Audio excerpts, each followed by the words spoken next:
कृतज्ञता का अर्थ धन्यवाद देना है। जिसमें कृतज्ञता नहीं है उसके पास जो है वह भी कोई काम का नहीं, क्योंकि बिना धन्यवाद के जीवन निरर्थक है। इसलिए छोटे या बड़े कोई भी काम को कृतज्ञता अवश्य व्यक्त कीजिए। प्रभु की दुकान। एक दिन मैं सड़क से जा रहा था। रास्ते में एक जगह बोर्ड लगा था, ईश्वरी किराने की दुकान।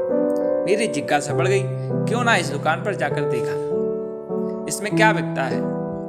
जैसे ही यह ख्याल आया, दरवाजा अपने आप खुल गया। मैंने खुद को दुकान के अंदर पाया। जरा सी जिज्ञासा रखते हैं, द्वार अपने आप खुल जाते हैं, खोलने नहीं पड़ते। मैंने दुकान के अंदर देखा, जगह जगह देवदूत खड़े थे। एक देवदूत ने मुझे टोकरी देते हुए कहा, मेरे बच्चे ध्यान से खरीदारी करो। वहां सब कुछ था जो एक इंसान को चाहिए होता है। देवदूत ने कहा, एक बार मैं टोकरी भर कर न ला जा सको तो दोबारा आ जाना, टोकरी भर लेना फिर से। अब मैंने सारी चीजें देखी। सबसे पहले धीरज खरीदा, फिर प्रेम भी ले लिया, फिर समझ भी ले ली, फिर एक डिब्बे में विवेक भी ले लिया। आगे जाकर विश्वास के 2-3 डिब्बे उठा लिए। मेरी टोकरी भरती गई। आगे गया, पवित्रता मिली। सोचा इसको कैसे छोड़ सकता हूँ। फिर शक्ति का बोर्ड आया, शक्ति भी ले ली, हिम्मत भी ले ली। सोचा हिम्मत के बिना तो जीवन में काम ही नहीं चलता।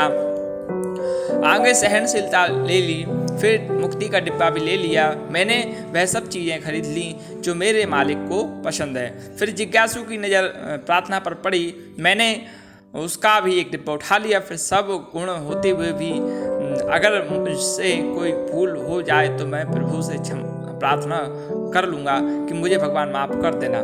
आनंद शांति गीतों से मैंने बास्केट को भर लिया। फिर मैं काउंटर पर गया और देवदूत से पूछा, सर मुझे इन सब सामान का कितना बिल चुकाना है। देवदूत बोला, मेरे बच्चे यहाँ के बिल को चुकाने का ढंग भी ईश्वरीय है।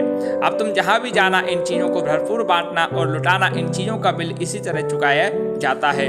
कोई कोई बिरला इस दुकान पर प्रवेश करता है। जो प्रवेश कर लेता है वह मालो माल हो जाता है। वह इन गुणों को खूब भोगता भी और लुटाता भी है। प्रभु की दुकान सदगुरु के सत्संग की दुकान है।